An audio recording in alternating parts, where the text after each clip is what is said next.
欢迎来到小小炊烟，我们今天来做上海生煎。饱满的汤汁，焦脆的冰花底，让我们赶紧来看一下详细的做法吧。1/2茶匙的酵母加3/4杯不烫手的温水，放置5分钟，让酵母激活。2杯面粉中逐渐加入酵母水，一边加一边用筷子搅拌。当所有面粉都搅成絮状之后，再用手揉成光滑的面团，发酵2小时。这个时候我们来做生煎馅，猪前腿肉切成小块。我今天会用家里的搅拌机做肉馅，所以没有把肉馅剁碎。大葱葱白部分切成末，姜也切成末，都放到肉馅里。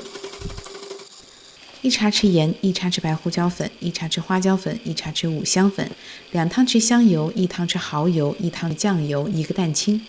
生煎的全部调味料都在这个肉馅里，所以调料一定要放足。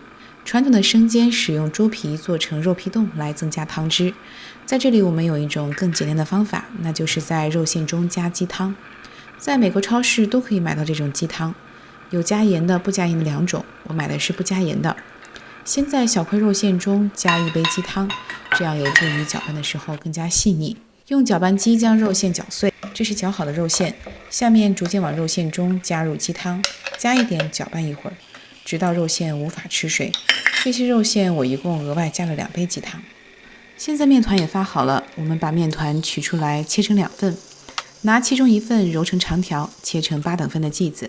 擀的时候注意四周薄，中间厚，这样一会儿包起来之后才不会在收口的地方太厚。取一个乒乓球大小的肉馅，然后逐渐拎着面皮四周捏起来，捏18到24个褶子都是可以的。捏完之后注意一定要把褶子的部分朝下，然后再给生煎整一下形。我们再来看一遍，尽管我们把面皮周围擀薄了，但捏褶子的地方还是会相对厚，朝下的话可以更好的让褶子熟透。平底锅中放入2汤匙的食用油，将包好的生煎一个个摆进平底锅里，让生煎尽量均匀摆放。